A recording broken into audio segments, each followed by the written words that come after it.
কোরআন ও হাদিসের আলোকে আলোচনা শুনে এবং আমল করার আল্লাহ তৌফিক দান করুন, সকলে বলে আমিন। সম্মানিত হাজী کرام, পবিত্র কোরআন কারীম থেকে একটি আয়াত কারিমা তেলাওয়াত করেছি বরকত এবং সওয়াব হাসিলের উদ্দেশ্যে। সে আয়াত কারিমার সহজ সরল অনুবাদটুকু আপনাদের খেদমতে আরজ করছি। প্রত্যেকেই বরকত এবং সওয়াব হাসিলের উদ্দেশ্যে বিসমিল্লাহ শরীফ পাঠ করুন। বিসমিল্লাহির রহমানির রহিম।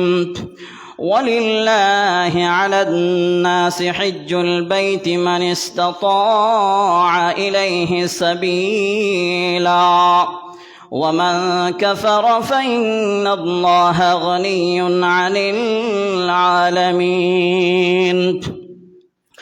আল্লাহ সুবহানাহু ওয়া তাআলা কুরআনুল কারীমের 4 নম্বর পারার 1 নম্বর পৃষ্ঠার মধ্যে উল্লেখ করেছেন সূরা আলে ইমরানের 97 নম্বর আয়াত। এই আয়াতের মধ্যে আল্লাহ স্পষ্ট ঘোষণা দিয়ে দিলেন হজ সম্পর্কে, হজের গুরুত্ব সম্পর্কে। আল্লাহ পাক বলেছেন ওয়ালিল্লাহি আলান নাসি হিজ্জুল বাইত মান ইসতাতা ইলাইহি সাবিলা। আল্লাহর সন্তুষ্টির জন্য আল্লাহ সুবহানাহু ওয়া তাআলা নির্দিষ্ট করে দিলেন প্রত্যেক বান্দার উপর, যে বান্দার সামর্থ্য রয়েছে হজ করার, ওই বান্দার উপর হজ করা আল্লাহ সুবহানাহু ওয়া তাআলা ফরজ করে দিয়েছেন। জুড়ে বলুন সুবহানাল্লাহ। ওয়ালিল্লাহি আলান নাসি হিজ্জুল বাইত মান ইসতাতা ইলাইহি সাবিলা ومن كفر فإن الله غني عن العالمين।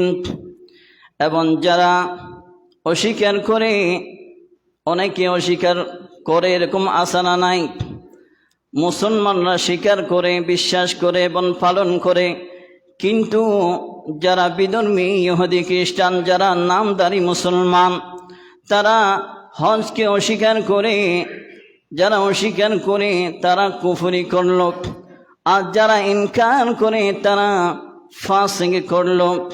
তাহলে আল্লাহ সুবহানাহু ওয়া তাআলা ফাইন্নাল্লাহা গানিয়্যুন আনিল আলামিন, আল্লাহ পাক বলেন, আল্লাহ নির্দিষ্ট করে দিলেন নিশ্চয় আমি সমগ্র জাহান থেকে মুখাপেক্ষীহীন। সমগ্র জাহান, সমগ্র সৃষ্টি জগতের প্রতি আল্লাহ মুখাপেক্ষী নয়। আল্লাহ পাক এই কথাই বুঝিয়েছেন, বান্দা তোমরা অস্বীকার করতে পারো, কিন্তু আমি এই তোমাদের হজ সম্পর্কে আমি মুখাপেক্ষী নয়। তুমি করলে তোমার উপকার হবে, আর তুমি না করলে আমার কোনো কিছু হবে না। কে বলেন?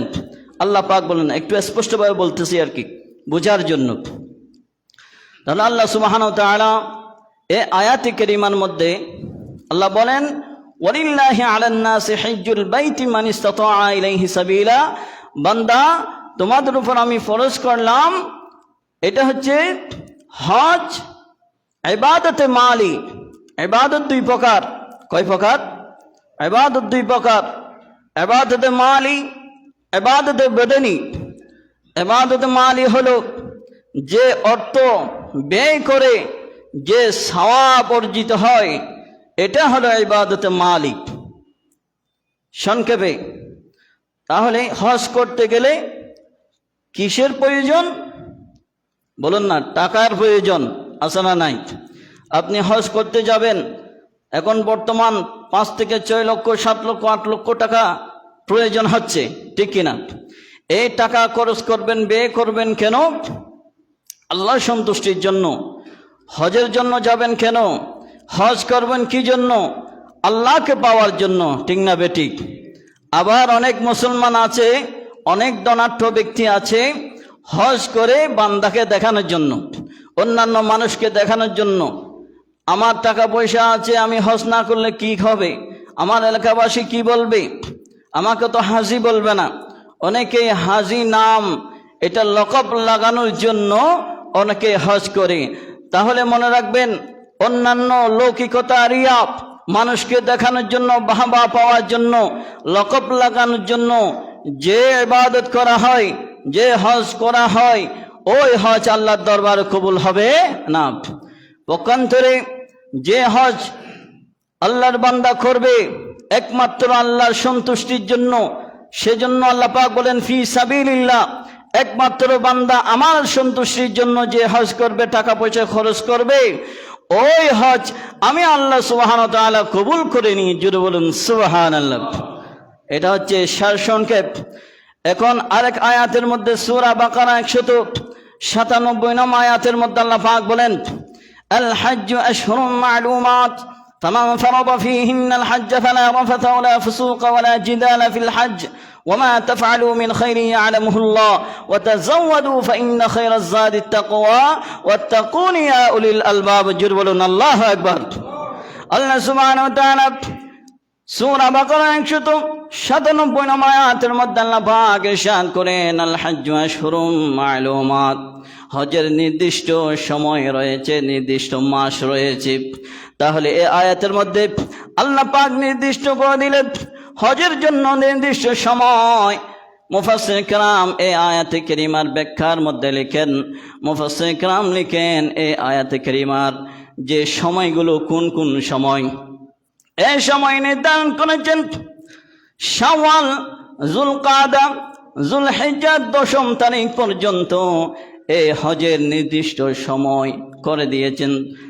তাহলে এখানে 2 মাস 10 দিন, 2 মাস 10 দিনের কথা বলা হয়েছে। এখানে আরও ব্যাখ্যা করলেন 2 মাস 10 দিন কেন হজের সময়। শাওয়াল মাসের মধ্যে প্রস্তুতি গ্রহণ করবে, মুফাসসির কেরাম ব্যাখ্যা করলেন তাহলে যারা হাজিরা, অনেকে শাওয়াল মাসে প্রস্তুতি গ্রহণ করেছে, আবার অনেকে 1 বছর 2 বছর 3 বছর পূর্ব থেকেও তারা রেজিস্ট্রেশন করেছে, ঠিক না বেঠিক? তাহলে তৎকালীন আমার নবীর জামানার মধ্যে প্রস্তুতি গ্রহণ করার জন্য 2 মাস পূর্বে শাওয়াল মাসের মধ্যে প্রস্তুতি গ্রহণ করার জন্য বলেছেন। এবং যুলকাদা এই মাসের মধ্যে তারা রওনা হয়ে যাবে কি করার জন্য? হজ করার জন্য রওনা হয়ে যাবে। ওই জিলহজ মাস যখন আসবে তখন মক্কা শরীফের মধ্যে পৌঁছে যাবেন হজ করার জন্য।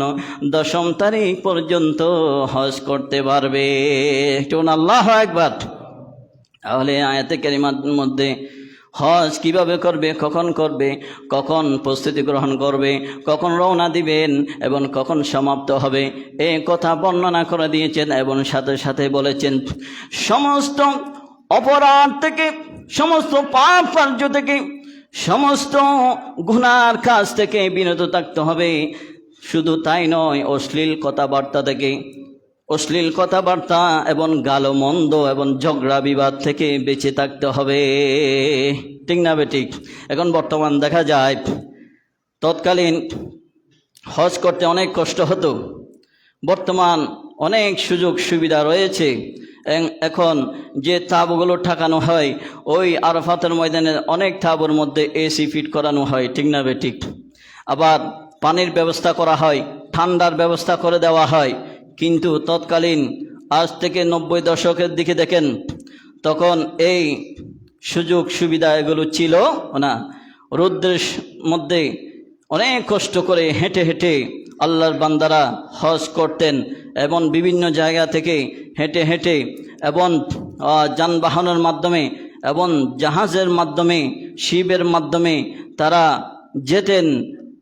বর্তমান অত্যাধুনিক যানবাহন হয়েছে, বিমান আবিষ্কার হয়েছে, তাহলে রকেট আবিষ্কার হয়েছে, এগুলোর মাধ্যমে সহজেই যাওয়া যাচ্ছে। বর্তমান সেখানে দেখুন খানার মধ্যে একটু কি হলে 19-20 হলে ঝগড়া লাগিয়ে দেয়, কার সাথে? ওই মুআল্লিমের সাথে, যিনি এজেন্সির মালিক আছেন বা হাজিদের দেখাশোনা যারা করেন তাদের সাথে কি লাগিয়ে দেয়, ঝগড়া বিবাদ লাগিয়ে দেয়। এবং অনেকে অকাট্য ভাষায় কথা বলে। ওখানে আপনি সফরে গিয়েছেন, একটু 19-20 হতে পারে, আপনার বাড়ি নয় ওখানে। তাহলে আল্লাহ পাক কি বলেছেন? হজ কবুল হবে অন্যতম একটি মাধ্যম হলো সবর। সব সময় সবর যে ধারণ করতে পেরেছে, সবরের মাধ্যমে যে সমস্যা সমাধান করতে পেরেছে, ওই ব্যক্তির হজে কবুল হবে। একটু বলুন আলহামদুলিল্লাহ। আর বর্তমান যারা বিভিন্নভাবে ঝগড়া বিবাদ করে, এমনকি হজের মধ্যে বেয়াদবি মাফ করবেন, জানার জন্য বলছি, স্ত্রীর সাথে মেলামেশা সহবাস পর্যন্ত নিষিদ্ধ। এই আয়াতের মধ্যে আল্লাহ পাক সেটা নিষিদ্ধ করেছেন। ফামান ফারাদা ফীহিন্নাল হজ্জ ফালা রাফাথা ওয়ালা ফুসুকা ওয়ালা জিলালা ফিল হজ্জ। আপনি যদি সঠিক হজ যদি আদায় করতে যান, তাহলে আপনার সহধর্মীর সাথে যেভাবে আপনি থাকতেন ওভাবে থাকতে পারবেন না, এবং অশ্লীল কর্মকাণ্ড থেকে বিরত থাকতে হবে, গুনার কাজ থেকে বিরত থাকতে হবে, এবং শুধু তাই নয়, গালমন্দ এবং ঝগড়া বিবাদ এবং হট্টগোল এবং বিশৃঙ্খলা থেকে বেঁচে থেকে শুধু আল্লাহর সন্তুষ্টির জন্য জিকির আজকার করবেন, এবং আল্লাহর দরবারে তাওয়াফ করবেন আল্লাহর ঘরের মধ্যে, এবং লাব্বাইক আল্লাহুম্মা লাব্বাইক এই ধ্বনি শেষ পর্যন্ত আদায় করবেন। এবং বিভিন্ন জিকির রয়েছে এবং বিভিন্ন নিয়ম কানুন রয়েছে, এগুলো পুঙ্খানু আদায় করার চেষ্টা করতে হবে। যে ব্যক্তি সম্পূর্ণ আদায় করেছে সবরের মাধ্যমে, ধৈর্যের মাধ্যমে, এবং তাকওয়ার পরিচয় যিনি দিতে পেরেছেন, আল্লাহ সুবহানাহু ওয়া তাআলা সেই ব্যক্তির হজে কবুল করবেন। এবং তাকওয়ার কথা এই আয়াতের মধ্যে আল্লাহ পাক বলেছেন, ওয়াতাজাওয়াদু ফাইন্না খায়রাজ যাদিত তাকওয়া। বান্দা তোমরা পাথেয় অর্জন করো। পাথেয় বলতে সামান, আমরা যে এক জায়গা থেকে অন্য জায়গায় আমরা সফরের মধ্যে যাই, তাহলে সফরের মধ্যে আমরা কতদিন থাকবো, কত টাকা ব্যয় হবে, আমরা কি খাবো না খাবো, কি করব, কোথায় যাব কোথায় না যাব, সব কিছু আমরা কি করি, একটা বাজেট নির্ণয় করি, ঠিক না বেঠিক? আল্লাহ পাক সেই জন্য বলেছেন তোমরা পাথেয় অর্জন করো, হজে যাবা। তুমি কি করবা ওইখানে? তুমি এই 1 মাস 1.5 মাস যে তুমি থাকবা হজের মধ্যে, তুমি সে সামানগুলো তৈয়ার করবা, জোগাড় করবা, এবং তুমি প্রস্তুতি গ্রহণ করবা। এবং সবচেয়ে পাথেয় হলো তাকওয়া।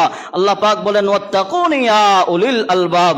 বান্দা তুমি যদি তাকওয়া অর্জন করতে পারো, তাহলে তোমার হজ আমি আল্লাহ কবুল করে নিব। জোরে বলুন সুবহানাল্লাহ। আর যদি তুমি সেই সর্বোত্তম পাথেয় তাকওয়া যদি অর্জন করতে না পারো, গুনার কাজে লিপ্ত থাকো, গালমন্দ হট্টগোল মধ্যে যদি তুমি লিপ্ত থাকো, তাহলে বান্দা তোমার হজ কবুল হবে না। এখন কয়জন হাজি আছে সেরকম? কয়জন হাজি দেখতে পাবেন? আছে, সেরকম হাজিও আছে। আবার বেশিরভাগ ওখানে গিয়ে 19-20 হলে গালমন্দ করে ঝগড়া বিবাদের মধ্যে লিপ্ত হয়ে যায়। তাহলে আপনাদের অনেক আত্মীয় স্বজন হজের জন্য রওনা দিয়েছেন। যেহেতু এই হজের মাসের মধ্যে আলোচনা পেশ করতে হয়, এগুলো আগেভাগে যদি না জানেন, তাহলে পরবর্তী আপনি যে হজে যাবেন, এই হজের মধ্যে আপনি কি করবেন কি না করবেন, হজের মধ্যে অনেক হজ গাইড আপনাকে দিয়ে দেয়। ওই গাইডটা আপনি মেনটেন করবেন, ওই বুক ওই বই ভালোভাবে পড়ে নেবেন। তাহলে আল্লাহ সুবহানাহু ওয়া তাআলা, আপনি যদি সেভাবে চলেন, আল্লাহ সুবহানাহু ওয়া তাআলা আপনার হজ কবুল করতে পারে, ঠিক না বেঠিক? এখন আসুন হাদিসে পাকের মধ্যে কি ইরশাদ হয়েছে। বাইহাকি শরীফের মধ্যে শুআবুল ঈমানের মধ্যে হাদিস পাক উল্লেখ করেছেন হযরতে আবু হুরায়রা রাদিয়াল্লাহু তাআলা আনহু থেকে রওয়ায়াত, এবং হযরতে আবু উমামা রাদিয়াল্লাহু তাআলা আনহু থেকে রওয়ায়াত। এই হাদিস পাক আনিন নবী, সবাই বলুন সাল্লাল্লাহু আলাইহি ওয়াসাল্লাম, ক্বালা মান লাম তাহবিসু হাজাতুন যাহিরাতুন আও মারাদুন হাবিসুন আও সুলতানুন জাইরুন ওয়া লাম ইয়াহুজ্জা ফালইয়ামুত ইনশাআ ইয়াহুদিয়ান ওয়া ইনশাআ নাসরানিয়া। জোরে বলুন নাউযুবিল্লাহ। এই হাদিস পাকের মধ্যে হযরত আবু উমামা রাদিয়াল্লাহু তাআলা আনহু বর্ণনা করেছেন, নবী সাল্লাল্লাহু আলাইহি ওয়াসাল্লাম ইরশাদ করেছেন, ক্বালা মান লাম তাহবিসু হাজাতুন যাহিরাতুন, প্রকাশ্য কোনো প্রয়োজন, আপনার প্রকাশ্য কোনো প্রয়োজন হয়নি, আও মারাদুন, আপনার কোনো রোগ হয়নি, কোনো বিমার হয়নি, হাবিসুন আও সুলতান জায়রুন, কোনো জালেম বাদশাহ আপনাকে নিষিদ্ধ করে নাই। কিসের জন্য? ওয়ালাম ইয়াহুজ্জা ফালইয়ামুত, আপনাকে হজ করার জন্য। কোনো অত্যাচারী বাদশাহ আপনাকে বাধা প্রদান করে নাই, এবং আপনার কোনো প্রকাশ্য কোনো প্রয়োজন হয়নি, এবং আপনি রোগ থেকে মুক্ত, রোগ বিমার আপনার নেই, আপনি সচল রয়েছেন। আল্লাহ পাক আপনাকে সচল বানিয়েছেন, সুস্থ রেখেছেন। এই অবস্থায় যদি ইনশা ইয়াহুদিয়া ওয়া ইনশা নাসরানিয়া, এই অবস্থায় যদি আপনি হজ না করেন, তাহলে আল্লাহ সুবহানাহু ওয়া তাআলা, আল্লাহ নবী বলেন, সে ব্যক্তি ইহুদি হয়ে মৃত্যুবরণ করুক, সে নাসরা হয়ে মৃত্যুবরণ করুক। জোরে বলুন নাউজুবিল্লাহ। তাহলে আমরা সচল এবং আমরা সুস্থ এবং আমাদেরকে কোনো কেউ বাধা প্রদান করে নাই, এই অবস্থায় যদি আমরা হজ না করি, তাহলে জীবনে একবার হলো হজ আদায় করা ফরজ। কাদের জন্য? যারা স্বাবলম্বী, সামর্থ্যবান, বাইতুল্লাহ শরীফ পর্যন্ত পৌঁছা পর্যন্ত যাদের অর্থ টাকা পয়সা আছে, তাদের জন্য অবশ্যই জীবনে একবার হলো হজ আদায় করা ফরজ, বারংবার আদায় করা মুস্তাহাব বলেছেন, অনেকে সুন্নত বলেছেন। এরপর একটি হাদিসে পাকের মধ্যে এসেছে, হযরত আবু সাঈদ রাদিয়াল্লাহু তাআলা উনি বর্ণনা করেছেন, এই হাদিসে পাক শুআবুল ঈমানের মধ্যে এসেছে, বাইহাকী শরীফের মধ্যে, যে أن رسول الله صلى الله عليه وسلم قال يقول الله عز وجل إن عبدا صححت له جسمه ووسعت عليه في المعيشة تمضي عليه 5 أعوام لا يفد إلي لمحروم। ওই ব্যক্তি হতভাগা, দুর্ভাগা। কোন ব্যক্তি? যে ব্যক্তিকে আল্লাহ বলেছেন, قال الله عز وجل, আল্লাহ পাক এই হাদিস কুদসির মধ্যে বলছেন নবীজিকে, ইন্না আবদা সাহাতু লাহু জিসমাহু, বান্দা আমি তোমাকে সুস্থ রেখেছি। বান্দাকে কি বলেছেন? বান্দা আমি তোমাকে সুস্থ রেখেছি। ওয়াসাতু আলাইহি ফিল মাঈশাতি তামদি আলাইহি, এবং তোমাকে আমি সচল রেখেছি, তোমার জীবন যাপন সচল রেখেছি, তোমাকে আমি ধন দৌলত দিয়েছি, তোমাকে সুস্থ শরীরে রেখেছি, তুমি সুন্দরভাবে জীবন পরিচালনা করছো। বান্দা এভাবে যদি তুমি খামসাতু আওয়ামিন লা ইয়াফিদু ইলাইয়া লামাহরুমুন, এভাবে যদি তুমি 5 বছর অতিবাহিত করো, এরপরও যদি তুমি হজ আদায় না করো, তাহলে তোমার মতো হতভাগা, দুর্ভাগা, বঞ্চিত ব্যক্তি আর কেউ নেই। কে বলেছেন? আল্লাহ সুবহানাহু ওয়া তাআলা হাদিসে কুদসির মধ্যে এই কথা বলেছেন। কেন বলেছেন? কেন সতর্ক করেছেন আমাদেরকে? আমরা যদি সুস্থ থাকি, আমরা যদি সবল থাকি, তাহলে আমাদের জীবন যদি সচ্ছল থাকে, তাহলে আমরা যেন হজ আদায় করি। হজের মাধ্যমে, হজ আদায়ের মাধ্যমে যেন আল্লাহর সন্তুষ্টি অর্জন করতে পারি, সেজন্য আল্লাহ পাক আমাদেরকে অগ্রিম হুঁশিয়ার বার্তা দিয়ে দিলেন। ঠিক না বেঠিক? আমাদের পরেও যারা আসবে, কিয়ামত পর্যন্ত যারা আসবে, প্রত্যেকের জন্য এই হাদিস পাকগুলো প্রযোজ্য হবে। এরপরে আল্লাহ নবী আরেকটি হাদিস পাক ইরশাদ করেন, বুখারী শরীফের মধ্যে রয়েছে এবং মুসলিম শরীফের মধ্যে হাদিস পাক এসেছে, যে বান্দা হজ করে, হজ করার পর উমরা করে, হজ এবং উমরা ওই বান্দার গুনাহ এমনভাবে মুছে ফেলে, যেভাবে স্বর্ণের হাফর স্বর্ণকে, লোহাকে, রূপাকে যেভাবে পরিষ্কার করে, সেভাবে ওই উমরা এবং হজ বান্দার গুনাহ এমনভাবে মুছে ফেলে। বলুন আল্লাহু আকবার। কিরকম? যেভাবে স্বর্ণের হাফর স্বর্ণকে পরিষ্কার করে, লোহাকে, লোহার মরিচিকা পরিষ্কার করে, এবং রূপার মরিচিকা যেভাবে পরিষ্কার করে, হাফড় দিয়ে পরিষ্কার করলে কি করে? স্বর্ণ চকচক করে। ঠিক না বেঠিক? লোহা পরিষ্কার হয়ে যায়, পূর্বের ন্যায় দেখায়। যেভাবে নতুন ক্রয় করেছেন এবং মরিচিকা ধরেছে, মরিচিকার পরে আপনি ওই লোহা পরিষ্কার করেছেন, আমার নবীজি হাদিসে পাকের মধ্যে এই কথা মেসাল দিয়েছেন। তাহলে বান্দা যদি সঠিকভাবে হজ আদায় করে, তাহলে ওই বান্দার গুনাহ স্বর্ণের হাফের মতো ওই বান্দার গুনাহ আল্লাহ পাক মোচন করে দেন। জোরে বলুন আলহামদুলিল্লাহ। এরপর একটি হাদিস পাকের মধ্যে ইরশাদ হয়েছে, হযরত আবু হুরায়রা রাদিয়াল্লাহু তাআলা আনহু, আমরা হজ আদায়ের জন্য আমরা প্রস্তুতি গ্রহণ করার পরে আমরা রওনা দিই। রওনা দেওয়ার সাথে সাথে কি হয় এই ঘটনা নবীজি বর্ণনা করেছেন। সবাই পড়ুন, ক্বালা রাসূলুল্লাহি সাল্লাল্লাহু আলাইহি ওয়াসাল্লাম, ইযা খারাজাল হাজ্জু হাজ্জান বিনাফাকাতিন তাইয়িবাতিন ওয়া ওয়াদা'a রিজলাহু ফিল গরজি ফানাদা লাব্বাইক আল্লাহুম্মা লাব্বাইক। আল্লাহর বান্দা হজ আদায় করবে, সমস্ত প্রস্তুতি গ্রহণ করেছে। অনেকে রওনা দিয়েছেন না, গত সপ্তাহে ফ্লাইট হয়েছে, তাহলে অনেকে রওনা দিয়েছেন। আল্লাহর নবী বলেন, বান্দা, আল্লাহর বান্দা যখন হজ করার জন্য সমস্ত প্রস্তুতি গ্রহণ করার পরে যখন ঘর থেকে বের হয়ে যাবে, ঘর থেকে বের হবে কোথায়? ওই আল্লাহর ঘরের মধ্যে যাবেন। ওনার অন্তরে কি রয়েছে? আল্লাহর ঘরে যাবেন, হজ আদায় করবেন। তাহলে ওই বান্দা লাব্বাইক যখন বলবেন, ঘর থেকে বের হয়ে আরোহীর পা দানিতে পা দিবেন। আরোহী যে যানবাহন, আমরা এখন বর্তমান যানবাহন ব্যবহার করি, গাড়ি ব্যবহার করি, বিমান ব্যবহার করি, কিন্তু তৎকালীন কি ছিল?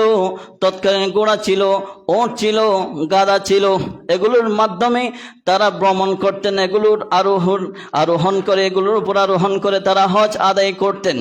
তাহলে নবীজি বললেন, আরোহীর পা দানিতে পা রেখে যখন সে ব্যক্তি লাব্বাইক আল্লাহুম্মা লাব্বাইক বলবে, আল্লাহর আরশের নিচে একজন ফেরেশতা নিয়োজিত হয়ে যাবে। নিয়োজিত হওয়ার পরে ওই বান্দাকে আহ্বান করবে, ও হাজি, ও আল্লাহর বান্দা, শোনো, তুমি ঘর থেকে বের হয়েছ, আরোহীর পা দানিতে পা রেখেছ এবং লাব্বাইক আল্লাহুম্মা লাব্বাইক বলেছ। ও হাজি, তোমার যে হজ করার জন্য তুমি যে অর্থ ব্যয় করেছ, এ অর্থ হালাল, তোমার যানবাহন হালাল এবং তোমার নিয়ত পরিশুদ্ধ, তোমার লাব্বাইক লাব্বাইক সাদাইক। ও বান্দা, তোমার হজ কবুল হয়ে গিয়েছে। এখনো গিয়ে পৌঁছান নাই, মাত্র ঘর থেকে বের হয়েছে, কিন্তু এখনো পৌঁছান নাই। আল্লাহর আরশের নিচে একজন আল্লাহর ওই ফেরেশতা, ওই ব্যক্তিকে আহ্বান করার জন্য আল্লাহ একজন ফেরেশতা নিয়োজিত করবেন। ওই বান্দা, ওই নেককার বান্দাকে, ওই ফেরেশতা ওই বান্দাকে আহ্বান করে জানিয়ে দিবেন, সুসংবাদ শুনিয়ে দিবেন, কিন্তু ওই বান্দা শুনবে না, আর ওই ব্যক্তি শুনবে যে ব্যক্তির কানের মধ্যে পর্দা নাই। ওই বান্দাকে বলে আল্লাহর ওলি। ওই আল্লাহর ওলিরা শোনেন, যারা আল্লাহর প্রদত্ত যে পাওয়ার যাদের কাছে আছে, তারা ওই আহ্বানগুলো শুনতে পাবে এবং ওই ব্যক্তির হজ কবুল হবে না। কোন ব্যক্তি? ওয়াইদা খারাজা বিন নাফাকাতিল খাবিসাতি, যে ব্যক্তি ঘর থেকে বের হয়ে যাবে, ফাওয়াদা আরজিলাহু ফিল গারজি ফানাদা লাব্বাইক, নাদাহু মুনাদিম মিনাস সামাই লা লাব্বাইক ওয়ালা সাদাইক। যে ব্যক্তি ঘর থেকে বের হয়ে যাবে, হারাম সম্পদ ব্যয় করে যে হজে যাবে, তার ওই ব্যক্তিকে আহ্বান করতে থাকবে ফেরেশতা। আল্লাহর আরশের নিচে যে ফেরেশতা নিয়োজিত করবেন, ওই ফেরেশতা আহ্বান করবে, ও আল্লাহর বান্দা, শোনো, তুমি যে ঘর থেকে বের হয়েছো, কোথায় যাওয়ার জন্য? আল্লাহর ঘরে যাওয়ার জন্য। যে তুমি ঘর থেকে বের হয়েছো, কিন্তু তুমি ঘর থেকে বের হয়েছে যে টাকা পয়সা খরচ করছো, এই অর্থ তো হারাম। এবং তুমি যে যানবাহন ব্যবহার করছো, ওই যানবাহনও হারাম এবং তোমার নিয়ত শুদ্ধ নয়। ও বান্দা, তোমার লব্বাইক লব্বাইক ওয়ালা সাদাইক, তোমার লব্বাইক সাদাইক নহে, তোমার লব্বাইক হলো ওয়ালা সাদাইক। ও বান্দা, তোমার হজ কবুল হবে না। জোরে বলেন নাউজুবিল্লাহ। এভাবে এই ফেরেশতা আহ্বান করতে থাকবে। তাহলে এই হাদিস পাক থেকে আমরা কি শিক্ষা পেলাম? ওই আমি যে শুরুতে বললাম, যে ব্যক্তি আল্লাহর সন্তুষ্টির জন্য, আল্লাহ আয়াতের মধ্যে সে কথা বলেছেন, ফি সাবিলিল্লাহ ওয়ালিল্লাহি আলান নাসি হিজ্জুল বাইতি মান ইসতাতা ইলাইহি সাবিলা। সাবিলা আল্লাহ সন্তুষ্টির জন্য আল্লাহর বান্দার উপর হজ এটা ফরজ করেছেন। এবং যে ব্যক্তি আল্লাহর সন্তুষ্টির জন্য হালাল উপার্জনের মাধ্যমে হালালভাবে সে টাকা পয়সা খরচ করেছে, তার নিয়ত শুদ্ধ ছিল একমাত্র আল্লাহর সন্তুষ্টির জন্য, ওই বান্দার হজ কবুল হবে।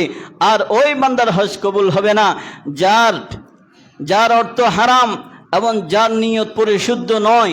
যে ব্যক্তি মানুষকে দেখানোর জন্য যে হজ করতে যায়, হাজি লকবের জন্য, হাজি লকব দিবে, আমি হজ না করলে মানুষরা তো আমাকে হাজি বলবেন না।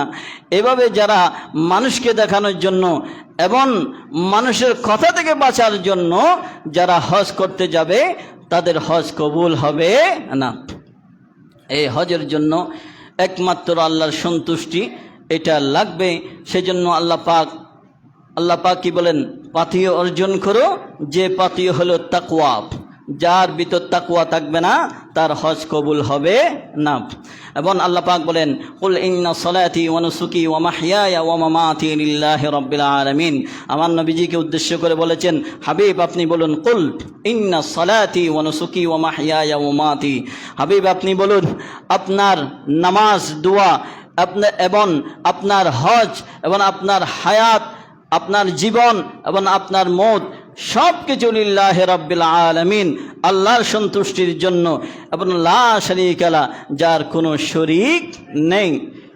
অনেকেই খুদা একটা মানে না, কিন্তু হজ করতে যায় অনেকেই খুদা একটা মানে না। সেই জন্য আয়াতের মধ্যে আল্লাহ পাক আমার নবীজির মাধ্যমে জানিয়ে দিলেন, লা শারীক, আমি আল্লাহর কোনো শরীক নেই। আমি আল্লাহর জন্য যার নামাজ, দোয়া, তসবিহ, তাহলিল, জিকির, আজকার, ওয়াগায়রা ইবাদত, হজ, যাকাত এবং দান সদকা এবং যে যত ভালো কাজগুলো রয়েছে, এবং শুধু তাই নয়, জীবন মৃত্যু সহ একমাত্র আমি আল্লাহর জন্য হতে হবে। আমি আল্লাহর জন্য যদি না হয় তাহলে ওই বান্দার কিছুই কবুল হবে না, কিছুই কবুল হবে না। আল্লাহ সুবহানাহু ওয়া তাআলা আমাদেরকে হজের নিয়ম কানুন জেনে প্রকৃতভাবে আমাকে আল্লাহর সন্তুষ্টির জন্য আমাদেরকে আল্লাহ সুবহানাহু ওয়া তাআলা হজ আদায় করার আল্লাহ তৌফিক দান করুন, সকলে বলে আমিন। হজ এটা ইবাদত মালি, ইবাদত মালি, যে অর্থ আপনি ব্যয় করবেন এই অর্থ যেন যথাযথভাবে ব্যয় করতে পারেন। এই অর্থের মাধ্যমে আপনি যে ব্যয় করবেন এটার মাধ্যমে যেন আল্লাহ সন্তুষ্টি অর্জন করতে পারেন সেদিকে লক্ষ্য রাখতে হবে। তার মধ্যে একটি অন্যতম বিষয় এখানে আল্লাহ পাক বলেছেন, সেটা হালাল হতে হবে। এখন আমরা হারামের মধ্যে যে এমনভাবে ডুবিয়ে গিয়েছি, জানি না কতজনের হজ কবুল হচ্ছে, কতজনের ইনকাম হালাল রয়েছে, আমরা নিজেও জানি না, ঠিক না বেঠিক? তাহলে আমাদেরকে চেষ্টা করতে হবে যে হালাল পন্থাগুলো রয়েছে, হালাল পথগুলো রয়েছে, এগুলোর মাধ্যমে এই রাস্তাগুলো দিয়ে আমরা যেন অর্থ উপার্জন করি, এই অর্থ থেকে যেন আমরা ব্যয় করি, দান সদকা করি এবং ভালো ভালো কাজের জন্য আমরা ব্যয় করি এবং হজ করি। আর ইবাদত বদনি যেগুলো, সেগুলো হলো সাওম, রমাদানের সাওম এবং নফল রোজা এবং নামাজ পড়তে কোনো টাকা পয়সা খরচ হয়নি। নামাজ পড়তে কোনো টাকা পয়সা খরচ হয় না। জিকির আজকার করতে, তসবিহ তাহলিল করতে, দরুদ শরীফ পড়তে কোনো টাকা পয়সা খরচ হয় না। এগুলো হচ্ছে ইবাদতে বদনি। তাহলে এগুলো আমাদেরকে বেশি বেশি করতে হবে। এবং আমরা যদি সামর্থ্যবান হই তাহলে অবশ্যই হজ করতে যেতে হবে। কমপক্ষে আমরা যদি 5 বছর স্বাবলম্বী থাকি, 5 বছরের ভিতর চেষ্টা করবেন আপনি হজ করার জন্য। 5 বছর অতিবাহিত হয়ে গেলে তাহলে আল্লাহ পাক আল্লাহ নবীজির মাধ্যমে হতভাগা ডেকেছেন, দুর্ভাগা ডেকেছেন এবং ওই ব্যক্তির উপর অভিশাপও পড়বে এভাবে হুঁশিয়ারও দিয়েছেন। জোরে বলুন নাউজুবিল্লাহ। আল্লাহ পাক আমাদেরকে এই কোরআন ও হাদিসের আলোকে আলোচনা শুনে আমাদের জীবন পরিবর্তন করার এবং আমল করার আল্লাহ তৌফিক দান করুন, সকলে বলি আমিন। ওয়া আখিরু দাওয়ানা আনিল হামদুলিল্লাহি রাব্বিল আলামিন। ওয়াসসালামু আলাইকুম ওয়া রাহমাতুল্লাহি ওয়া বারাকাতুহু।